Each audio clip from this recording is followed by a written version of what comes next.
全球冰封第97天，两大基地集结大量兵力对败雪教发起攻击。如果这件事情被败雪教的人知道，他们一定会非常郁闷。明明啥也没干，却莫名其妙地遭受到无妄之灾。而真正的罪魁祸首张毅此时正在感叹：招羽和阳城两大基地的首领不简单呐，到现在都没有发现他们的任何行动，甚至连一个探子的踪影都没有发现。没有脑子的人容易对付，就怕遇到这种头脑冷静、这么沉得住气的对手。然而，张毅并不知道，此时这两家基地已经整合了部队，并远赴天凤区去找败雪教干仗去了。人家不是太过谨慎，只是压根没想到还有张毅这么一个势力的存在。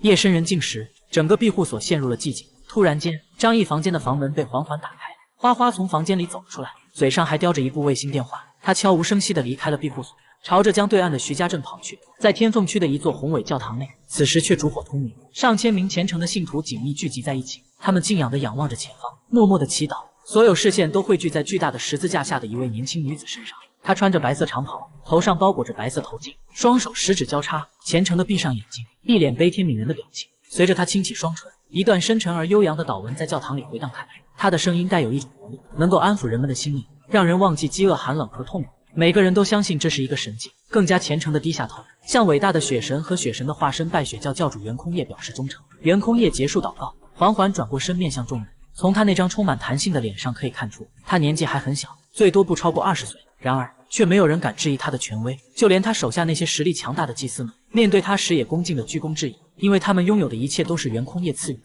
祷告环节结束后，接下来是恩赐的环节。人群中出现了一阵骚动，但很快就平息下来。所有人都注视着袁空业，仿佛在仰望神明一样。一个骨瘦如柴的妇人抱着孩子，艰难地穿过人群，跌跌撞撞地走到袁空业面前。她颤抖着跪下来，将孩子高高举起。袁空业低头看了一眼，孩子的肤色已经变得苍白，气息微弱，好像无法存活下去一样。袁空业的眼神流露出慈悲的表情，轻轻地用右手覆盖在孩子额头上，一股温暖的能量，一阵清风，一束白光在教堂中闪过。片刻之后，那个婴儿慢慢睁开了眼睛，然后发出一声响亮的啼哭。听到这声音，教堂里每个信徒的眼睛都闪烁着兴奋的光芒。这是他的另一种能力，恩赐可以治愈身体上的疾病，能够吸引如此众多的信徒。恩赐的力量功不可没。类似的恩赐环节进行了多次。袁空业的脸上露出一丝疲惫，一个长发披肩、穿着白色衣服的男子走上前说道：“教主，请您先休息一下吧，恩赐可以明天再进行。”听到这番话，还有一些没有被恩赐治愈、身体有病的信徒眼中闪过焦虑之色。在这样的环境下，任何一点小病都有可能会导致人们在睡梦中死去。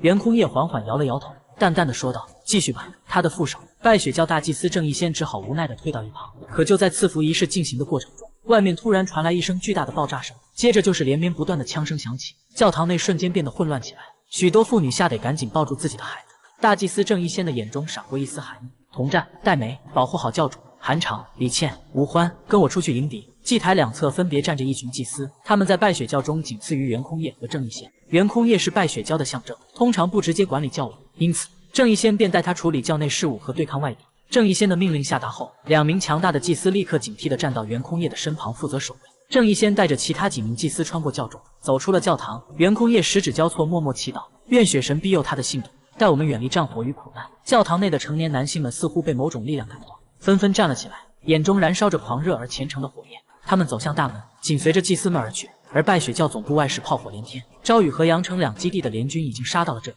萧红炼和魏定海亲自率队，数百名全副武装的士兵坐着改装过的雪地车，冲向败雪教的外围。双方在武器装备上差距太大，两大基地都是为了备战而建造的，所以拥有先进的武器和充足的弹药。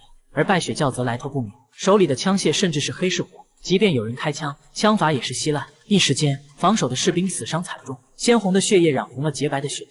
坚持住，不能让他们毁了我们的家园。为了雪神而战。战车驶过街道，朝着尽头的教堂冲去。两旁的楼上埋伏着败雪教的战士，他们手持简单的武器，甚至拿石头进行反击，甚至有的人悍不畏死，浑身捆着炸药，手持燃烧瓶就冲了上去。虽然他们的武器和战术都很简陋，但凭借这种添油战术，他们勇猛的冲锋，竟然成功阻止了两大基地联军的推进。萧红炼看到这一幕，脸色阴沉，这个该死的邪教，竟然将教众洗脑成不惧死亡的怪物。果然应该铲除他们。败雪教的教众实在太多，不怕死的人一个个从街道上冲来，从楼上跳下，从下水道口自爆袭击。这种进攻方式，两大基地早有准备，但再次面对时，仍然感到毛骨悚然。杀过去，给我把袁空业那个臭婊子抓起来，我要撕碎他这个神棍的皮！萧红炼挥手指向教堂远处喊道：“谁能抓住他，我赏他50斤牛肉！”士兵们听到如此丰厚的奖励，像打了鸡血一样，端起手中的冲锋枪，怒吼着扫射。败雪教的人不怕死，难道他们怕了吗？生活在这个时代，早已活得麻木，对生死也没有那么看重。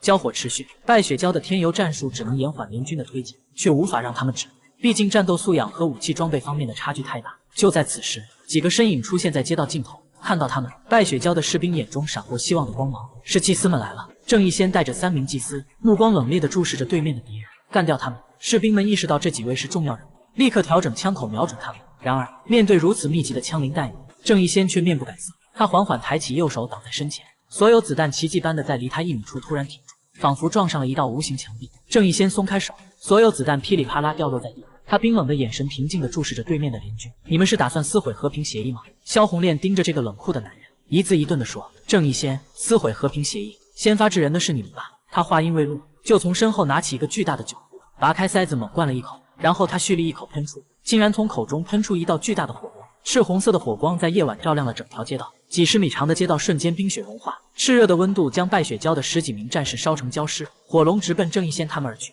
即使他们都是强大的异能者，面对萧红炼如此恐怖的攻击，也不禁表现出凝重之色。郑义先双手朝两边一伸，运用念力从冰雪中硬生生拽出2辆废旧的卡车挡在面前。焰浪被卡车阻挡住，但炽热的温度依然让郑义先和祭司感到脸红发烫。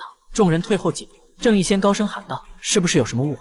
我们败血教一直保持中立，不与任何势力为敌。”然而，萧红炼和魏定海对此视而不见，他们来这里就是要给败血教一个沉重的打击，对真相并不关心，先打再说，干掉他们！萧红炼挥手，手下士兵立刻拿着武器冲下车。虽然他们无法与异能者相抗衡，但对付普通教众还是没问题。魏定海也向手下招了招手，招羽基地的士兵也纷纷冲上前去。郑义先看到他们完全不想与自己交谈，眸光也是愈加阴沉。他已经明白，对方这就是摆明了要来灭他们败血教，想让他们停手，那就必须展现出足够的力量，反击无论如何不能让他们接近教堂。郑义先大声喊道。阳盛基地和招羽基地的士兵开始屠杀败血教的信徒，他们装备精良，防护优越，尤其在御寒方面远超败血教的教众。在冰天雪地的寒夜作战，他们自信可以轻易突破败血教的防线，让他们溃不成军。面对败血教的祭司们，萧红炼和魏定海带头，其他异能者同时出手。萧红炼举起手中的酒壶狂饮一番，深吸一口气，喷出一道汹涌的火龙，覆盖了整条街道。火焰系的能力者竟然能够在冰天雪地里发挥出如此强悍的战斗力，